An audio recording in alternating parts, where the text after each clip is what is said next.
Kaya nga ngayon, ang bilis po ng mga palitan dyan, mga pagbabago, kaya't natutuwa po tayo. Kaya lang, habang masaya tayo sa maraming mga improvements sa NAIA, bigla na lang sumambulat itong mga reklamo laban sa customs. Kausapin nga natin ang customs. Ang tagapagsalita po ng Bureau of Customs, si Assistant Commissioner Attorney Jet Marunilla. Ascom, magandang morning. Si Katunying po ito. Magandang morning po, Katunying, at magandang morning po sa lahat ng nanonood na nakikinig sa program, sir. Kumusta po kayo? Kumusta po ba ang collection ng Bureau of Customs sa mga panahon na to? Kayo po ba'y nakakahit ng targets? Okay naman po, yun lang, medyo naghahabol po ng konti, no? Dahil medyo malaki po yung epekto sa amin ng EO na pagbaba po ng ibang taripa namin. Pero may ilang araw pa naman po kami, no? At pinag-iigting po namin yung aming collection para ma-meet po namin yung aming target for the year. Grabe to ha, photo finish to. Ascom ha, ilang araw na lang, tapos holiday pa yung ilang, 30 walang pasok, 31 walang pasok. Kaya nyo pa ba yan? 3 araw na lang yata yung may pasok Ay, susubukan ho namin, sir, no? Yun din po yung isa namin naging problema. Ang dami ho talagang araw na naapektuhan kami, no? Especially ho yung mga araw na walang pasok dahil sa mga calamities natin.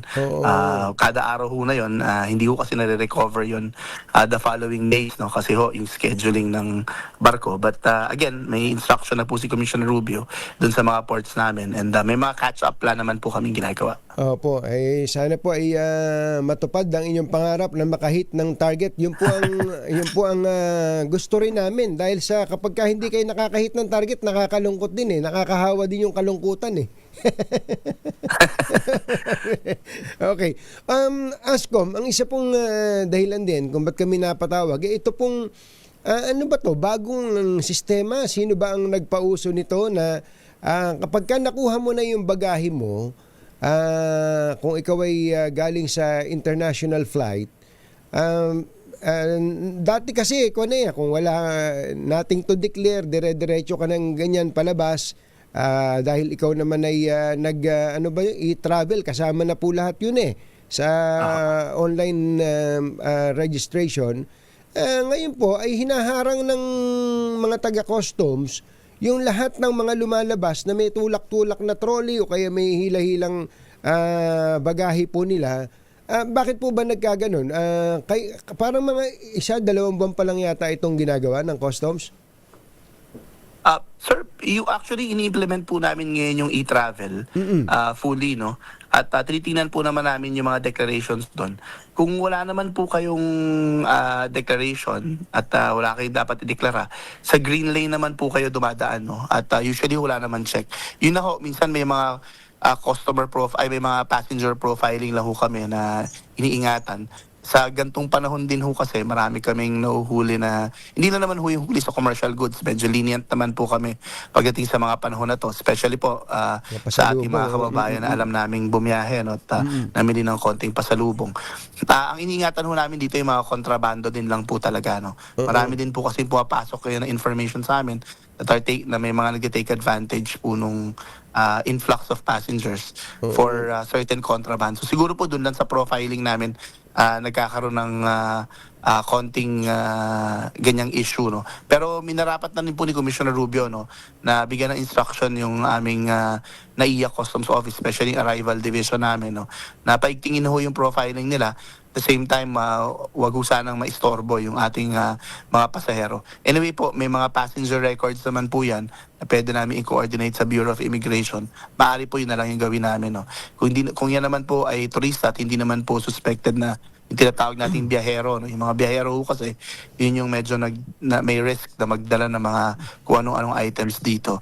At yun po yung minsan na-identify ng mga counterparts namin sa ibang airports, no? At na ibabato ho dito sa Bureau of Customs. So yun ho siguro yung pinag-iigting namin, at maka-expect po yung ating publiko ng mas improve na profiling at the same time processing po pagdating yan sa arrival section namin in the next few days. Mukhang ang nangyari po dyan, ang napansin ko po naobserbahan ko po, marami pong mga biyahero na hindi naman sanay na inilalabas pa yung kanilang cellphone, yung kanilang QR code. Di ba pagka nag-e-travel ka, may QR code na generate no. So ilalabas mo 'yun, may pambaril yung taga-customs eh.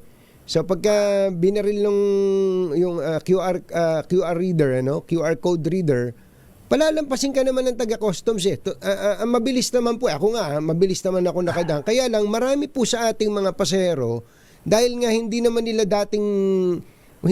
dati nilang inilalabas yung kanilang QR code pagkagaling po dun sa bagahe, imagine mo, hahanapin pa yung cellphone, hahanapin yung in-screenshot nilang QR code.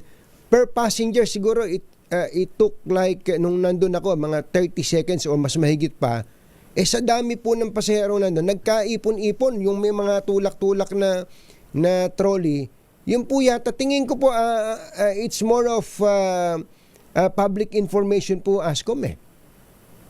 Isa rin po yun, no? Yung iba rin po na ang feedback sa amin, hindi po nasa screen cap yung yung QR codes nila, no? So they'll have to, pagdating ho doon, nagpapasok pa sa webpage ulit nila para po ma-retrieve ulit yung QR code nila. Yung iba naman po, hindi po talaga ready yung QR code nila pagdating doon. Tama po kayo, may ganun din pong feedback sa amin other than yung mga regular profilings namin na ginagawa. Pero may reminders naman po kami lagi, sir, no? Even, in fact, kung napapansin niyo po, yung airline crews natin, we also, nakikiusap din ho kami sa kanila, no?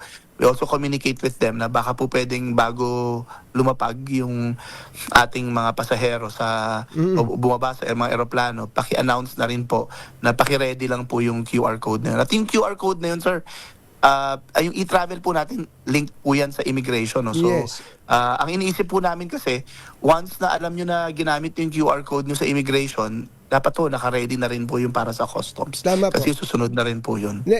Kaya po nabanggit ko, Ascom, yung tingin ko yung information dissemination po ito eh. Gawa nga una-una, hindi ka makakagamit ng e-gate, yung sa immigration, kung wala kang e-travel. Doon sa mga bumibiyaya, alam nila to. Hindi ka makakadaan doon sa e-gate kung hindi ka nag-e-travel. Kung wala kang e-travel, kailangan kang dumaan doon sa counter, yung may tao ng immigration. So in other words, marami na po ngayon ang siguro mga 90+%, ako ang tansya ko sa mga pasahero, ang nag-i-travel, may e-travel na po sila. So doon naman sa pag-fill out natin ng e-travel, nandun na rin po yung customs section eh. Di ba meron din po kami pini-fill out doon Ascom. So, may customs declaration form. Customs declaration form doon po sa e-travel. Ang problema lang po talaga, tama kayo, mukhang kailangan require na po ninyo ang mga airline companies na sabihin ng crew o kaya nung purser bago bumaba, announcement sa mga pasahero po natin, i-ready nyo po yung QR code ninyo paglabas po ninyo para hindi na po tayo ma-traffic sa customs. Palagay ko po ganun. Yung profiling po, okay lang po yun, Ascom eh. But yung pong oras na ginugugol sa paghahanap nung QR code, nako, napakahaba po. Napakahaba. Maniwala kayo. Kaya yung pong mga pasahero na nagtiis na doon sa immigration ng mahaba, nagtiis na rin doon sa paghihintay ng kanilang bagay. Tapos magtitiis na naman doon sa customs, last stop pa naman kayo. Ang pinakagalit yung pasahero sa customs. Totoo po. Mabanggit ko rin po, no, pag naghihintay po kayo sa carousel, meron po dun sa gitna, baka pwede po, meron po kaming announcement talaga dun. Meron po dong poster or announcement sa gitna po mismo ng carousel, no. Mapapansin naman po yun na nagpapa-remind din po, no, sa ating mga kababayan na paki-ready po yung QR code or kung yung e-travel po, kung wala pa kayo, pwede pong mag-fill up habang naghihintay po nung inyong mga bagahe. Kung wala pong e-travel, meron pong customs declaration form naman. But again, sir, tama po kayo, no? Again, we're engaging na rin po yung aming mga tao para sa airlines po, no? At the same time, ang pagkakasabi po sa akin ngayon, may mga on-duty po kami na habang nasa carousel kayo, they remind you already, no? Ayun. Na paki-ready po yung e-travel, ganun. Minsan lang ho talaga hindi attentive yung mga pasahero natin. No? Because siguro po, hinihintay talaga nila yung bagahe nila. No? makuha. But again, maraming salamat din po dito sa mga programa nyo, sir. No? Baka po yung mga nakikinig sa atin na mga biyahero natin na balak kung bumiyahe. Yung iba ko kasi, pabiyahe ngayon for New Year naman. No? Opo. Baka po pwedeng pakiready na ho yung kanyang mga e-travel. Papalabas kasi meron din ho yan. No? At papasok po pabalik po dito sa ating bansa. Para kompleto yung gumaganda na po ang airport natin yung customer experience makumpleto po kapag ka po mas mabilis din yung paglabas ng ating mga pasahero. Ascom, maraming salamat po sa inyong oras at happy holidays. Happy New Year po sa inyo. Happy New Year po, Katunying, at maraming salamat din po sa oportunidad na makapagpaliwanag ang Bureau of Customs. Magandang umaga po. Kumusta po kay Morning po. Customs Commissioner Bienvenido Rubio? Thank you po. Makakarating po, sir. Thank you po. Thank you.